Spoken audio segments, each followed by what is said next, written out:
سلام، إن شاء الله تكونوا كاملة بصحة جيدة يا رب.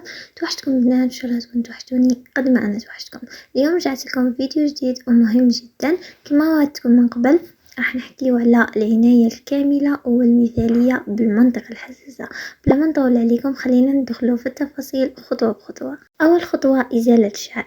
إزالة الشعر هي أهم خطوة وأول خطوة حبيت نهدر عليها، لأن الشعر يحبس الرطوبة، والرطوبة هي السبب الرئيسي والعامل الرئيسي في اسوداد الجلد والرائحة الكريهة وحتى الحكة والتهيج، لأن الشعر يجمع البكتيريا والطفيليات. بالنسبة للطريقة عندكم حرية الاختيار بين الشفرة أو الشمع أو الواكس، رغم أنني ما نشجعش على نتف العانة لأنها شيء نهى عليه الرسول صلى الله عليه وسلم، لكن لكم حرية الاختيار. أنا شخصيا استعمل الشفرة.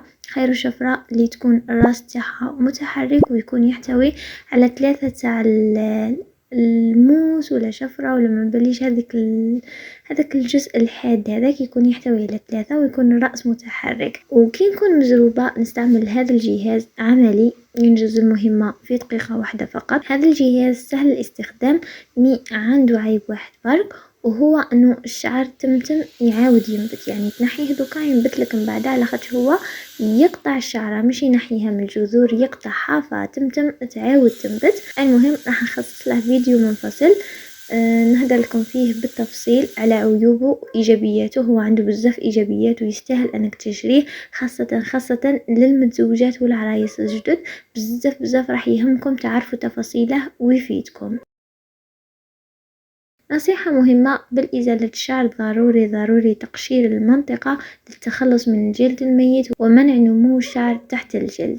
ثاني خطوة هي الترطيب والتبييض. للترطيب أنا أفضل شيء نفضله هو زيت جوز الهند، لأنه طبيعي وخفيف وخالي من المواد الكيميائية ونوثق فيه، ما يديرليش تهيج وما يديرليش حساسية وما يديرلي حتى حاجة، والترطيب تاعه بزاف هايل. للتبييض نستعمل وصفة زيت الورد وزيت الليم اللي سبق وشاركت معكم النتيجة كانت بزاف هايلة. شاركتكم طريقة الصنع مع طريقة الاستعمال مع الصور قبل وبعد، يعني الشهر اللي استعملتها فيه والنتيجة كيفاش كانت.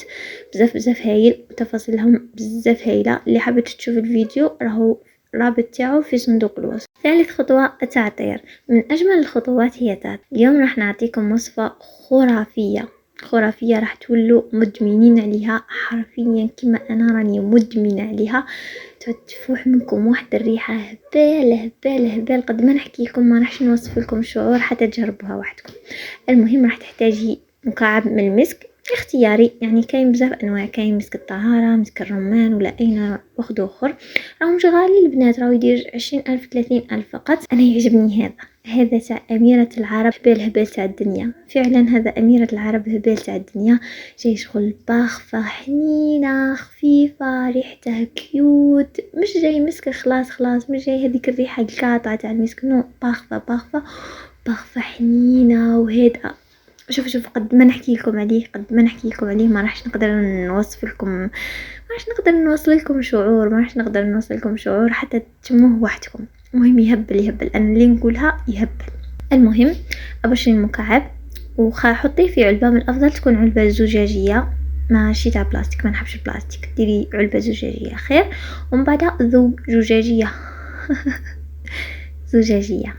علبة زجاجية، يعني بديت مدعكن خلاص، علبة تاع الزيت خلاص. المهم ذوبي في حمام مائي البنات، مش ما تذوبيش على النار مباشرة، راح تكون تحطيه على النار مباشرة يتحرق ويأثر لك هذيك الحرق على الريحة ويفقد ريحته. يعني بعد ما يذوب يولي سائل ويتقلص حجمه. شفتوا قبيله كان معمر دوكا ولا نص فقط.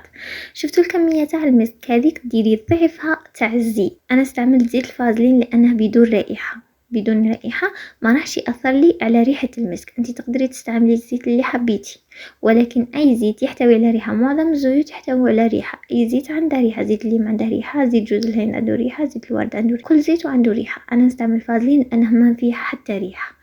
المهم وتزيدي لهم ملعقة صغيرة من اي مرطب عندك، مش مهم اي مرطب عندك ضيفي ملعقة صغيرة. الملعقة تاع المرطب راح تعطينا قوام كريمي. راح تخلطي كلش مع بعضها حتى تحصلي على هذا القوام. نتيجة ريحته هبال تاع الدنيا. وشوفوا البنات مش فقط للمنطقة الحساسة، مش فقط للمنطقة، هو المنطقة الحساسة يعطيها واحد الريحة تهبل. دوك ندير نحط لكم فوطو ونحط لكم وين ديروه، يعني في المنطقة الحساسة دوك نحط لكم فوطو ونحط لكم وين ديروه. أما تقدري تستعمليه في مناطق النبض، يعني تستعمليه تحت الأذن، تستعمليه في الرقبة، تستعمليه في يديك، تعود تفوح منك واحد الريحة هبال هبال هبال. هبلتكم بهبال استحملوني وخلاص.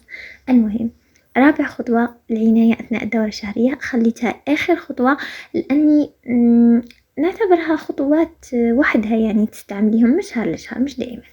بالنسبة للدورة الشهرية أهم حاجة تستعمليها فوطة صحية تكون من القطن الطبيعي، خيروا البنات ماركة تكون مليحة وقطن طبيعي باش ما يصرالكمش تعيش. وتاني تبدليها كل 3 ساعات، ما تستهجنيش، وحتى لو تحبي تبدليها كل ساعتين أفضل بكثير. بدليها على قد ما تقدري تبدليها على قد ما هو مليح بزاف باش ما تلمدلكش فطريات وبكتيريا إلى آخره. أنا في كل تبديلة، يعني كل ما نحب نبدل أعزكم الله الفوطة الصحية، عندي هذا الغاسول ريحته تاع خزامة، يفوح بريحة الخزامة، ريحته تهبل الله يبارك، ما تهبلش بزاف شوية يعني، بصح ريحة خزامة يعني. شوفوا في كل مرة نحب نبدل الفوطة أعزكم الله ندير شوية من هذا الغاسول نرغونه في الماء ونغسل، ينحي لي ريحة الدم أعزكم الله. شفتي هذيك الريحة تاع الدم تتنحي لك، تولي ريحتك ريحة خزامة. مشي دايما في الدورة الشهرية فقط، أما في الأيام العادية نستعمله مرتين فقط في الأسبوع وخلاص. والأهم البنات هو التنشاف، ركزوا لي للتنشاف، لازم دايما كل ما تدخلي المرحاض أعزكم الله لازم تنشفي على خدش الماء هذاك إذا خليتيه هذيك الرطوبة هي اللي تدير لك اسوداد، دير لك رائحة كريهة، فطريات، بكتيريا، كلش بسبب هذيك الرطوبة. فدايما نشف وخلاص. كان هذا هو الفيديو تاع اليوم، اتمنى يكون فاتكم وما كنتش ثقيل عليكم. ما تنساش ديري لي لايك لعجبك الفيديو. انا مايا، وفكرة الحساب ان نجرب وصفات ومنتجات مختلفة ونشارككم النتيجة مع الصور قبل وبعد. ابونيني لا كنتي مهتمة. دمتم في رعاية الله وحفظه. سلام.